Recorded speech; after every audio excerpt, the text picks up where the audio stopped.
Hi పిల్లలు, మన master ఛానల్కి స్వాగతం. ఈరోజు మనము 10వ తరగతి చివరి పాఠము సూక్తి సుధా అనే పాఠం యొక్క భాషాంశాల గురించి మనము తెలుసుకుందాము. మొదట పదజాలం. కింది వాక్యాలలో ఎరుపు రంగులో ఉన్న పదాలకు అర్థాలు రాసి సొంత వాక్యాలు రాయండి. నెంబర్ 1, అన్నమయ్య తెలుగు పద కవిత్వానికి ఆద్యుడు. ఆద్యుడు అంటే మొదటివాడు.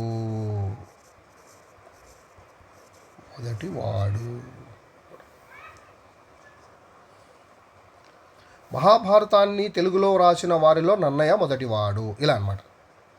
మహాభారతాన్ని తెలుగులో రాసిన వారిలో నన్నయ్య మొదటివాడు. ఇలా అన్నమాట.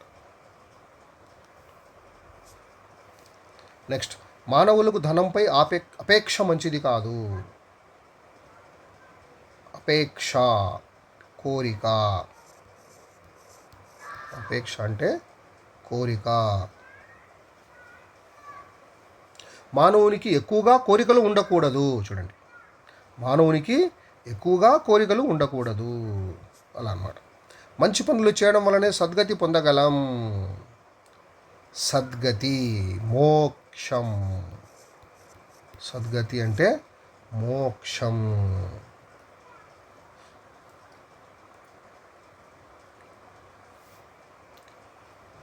పరోపకారం వలన మోక్షం లభిస్తుంది. పరోపకారం వలన మోక్షం లభిస్తుంది. అలా అనమాట. ఇంకా వాగ్గేయకారులలో అన్నమయ్య ఘనత ఎనలేనిది. ఘనత అంటే గొప్ప. ఘనత అంటే గొప్ప.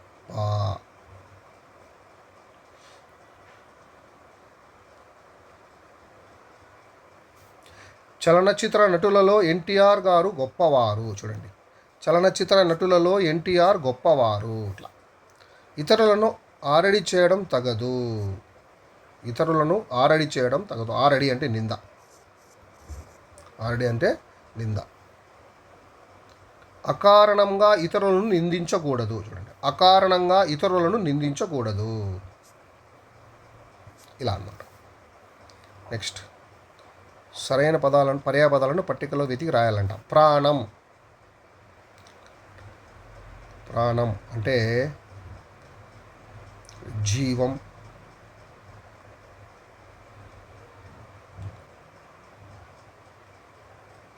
ప్రాణం అంటే జీవం అని ఒక అర్థం వస్తుంది.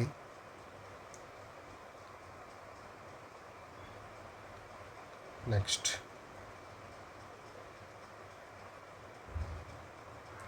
ఉసురు అని ఒక అర్థం వస్తుంది. కోరిక, దీంట్లో ఉండాలన్నమాట. అది వాంఛ. చూడండి, వాంఛ, ఈప్సితం. వాంఛ, ఈప్సితం. వరులు, పరులు, ఇతరులు. పరులు, ఇతరులు.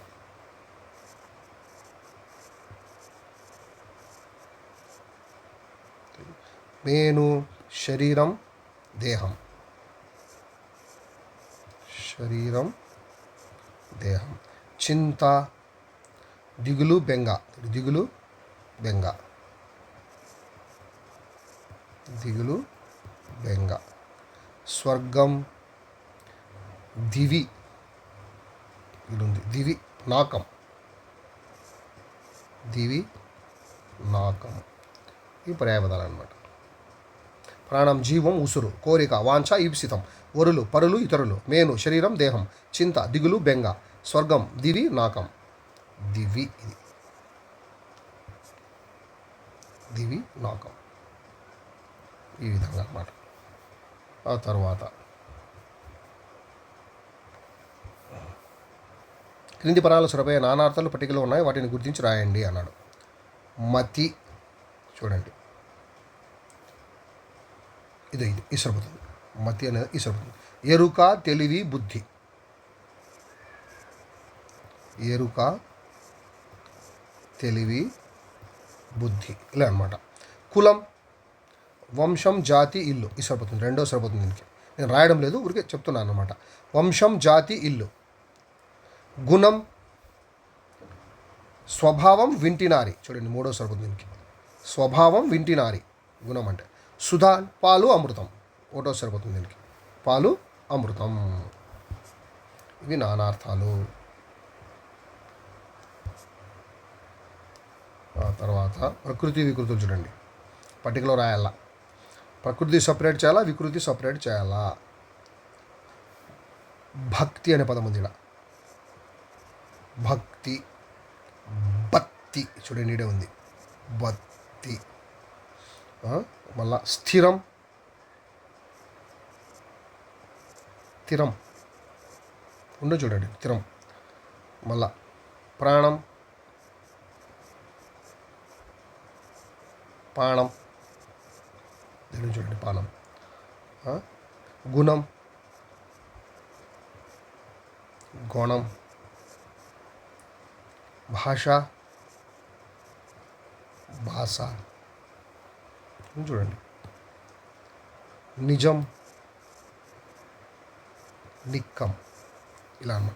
భక్తి, బత్తి. స్థిరం, తిరం. ప్రాణం, పానం. గుణం, గుణం. భాష, భాష. నిజం, నిక్కం.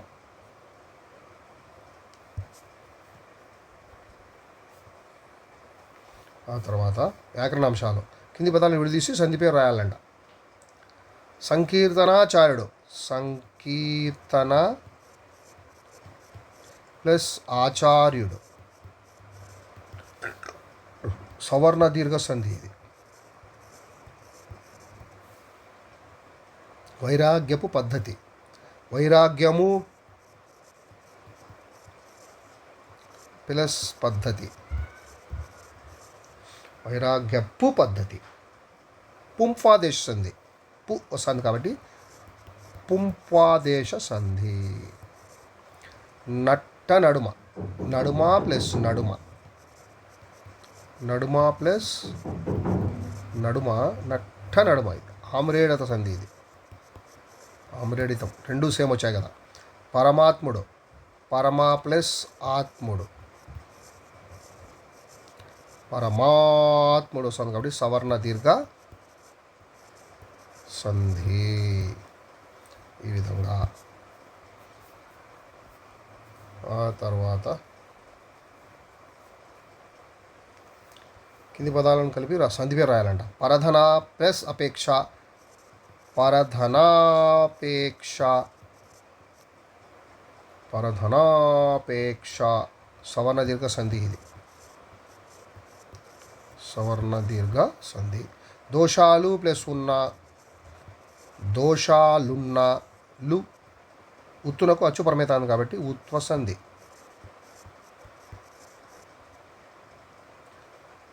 సత్ ప్లస్ గతి. సద్గతి. సద్గతి. జస్వసంధి ఇది. షా తావత్తు వావత్తు. జస్వసంధి. మహాత్ముడు. మహా ప్లస్ ఆత్ముడు. మహాత్ముడు. ఇది కూడా సవర్ణ దీర్ఘ సంధి. దీపము ప్లస్ ఉండగా. దీపముండగా. దీపముండగా. ఉత్తునకు అచ్చు పరమేతాను కాబట్టి ఇది ఉత్వ సంధి. ఇలా అన్నమాట.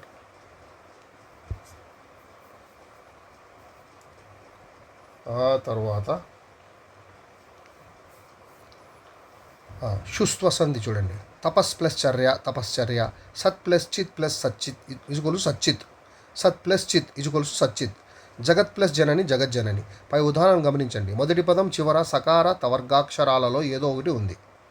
మొదటి పదం చివర చూడు సకారము తకారమే చూడండి ఉండేది. స త్ అని ఉంచుడు. రెండవ పదం మొదట షవర్ణం కానీ చవర్గాక్షరాలలో ఏదో ఒకటి కానీ ఉంటుందంట.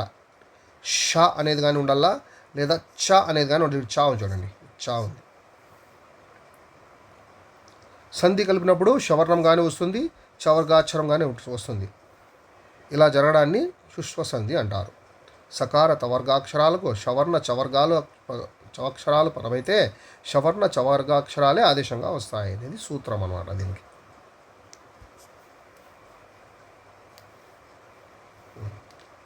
సజ్జనులు.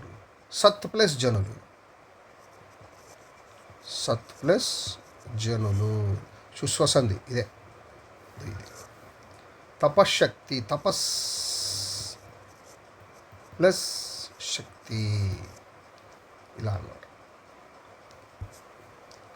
ఆ తర్వాత సమాసం చూడండి. విగ్రహవాక్యాలు రాయాలి. అది సమాసం పేరు రాయాలి. మధుర భక్తి. మధురమైన భక్తి. మధురమైన భక్తి. ఇది విశేషణ పూర్వపద కర్మధారయ సమాసము. మధురమైన భక్తి. నెక్స్ట్ పరుల సొమ్ము. పరుల యొక్క సొమ్ము. యొక్క వస్తుంది కాబట్టి ఇది షష్ఠీ తత్పురుష సమాసము. అసహ్యం. సహ్యము కానిది. కానిది లేనిది అని వస్తే ఇది నన్ తత్పురుష సమాసము. చూడండి. నన్ తత్పురుష సమాసము. మధుర మంజులం. మధురము మరి మంజులము. మధురము మంజులము రెండు అన్నమాట ఇవి. కాబట్టి ద్వంద్వ సమాసం. మధురము మంజులము. సరసవర్తనం. సరసమైన వర్తనం.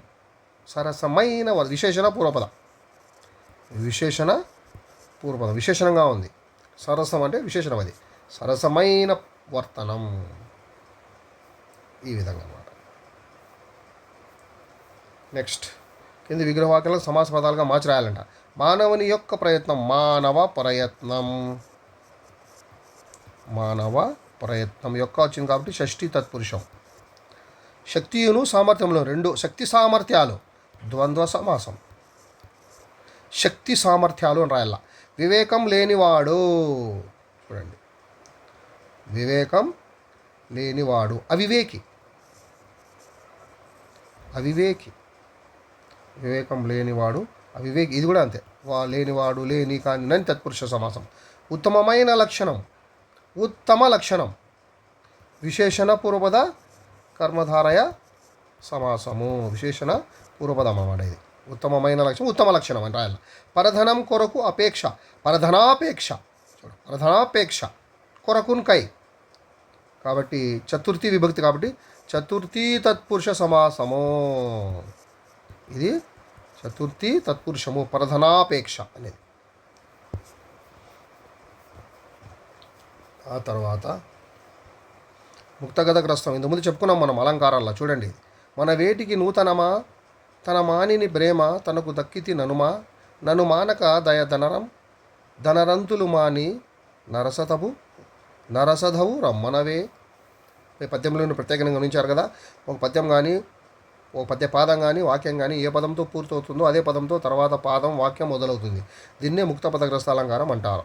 ముక్త పదం విడిచిన పదాన్ని గ్రస్త తిరిగి గ్రహించడం అని అర్థం. సుదతి నూతన మదనాగ తురంగ పూర్ణ మణిమయ సదనామయ గజ రథనాగేంద్ర నిభకీర్తి రసనారసింహ. ఇలా అనమాట.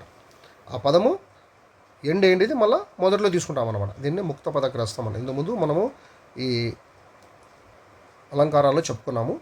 అవి మీరు చూడొచ్చు ఆ వీడియోలు. ఇంతటితో పాఠం అయిపోయింది. అంతవరకు సెలవు. నమస్కారం.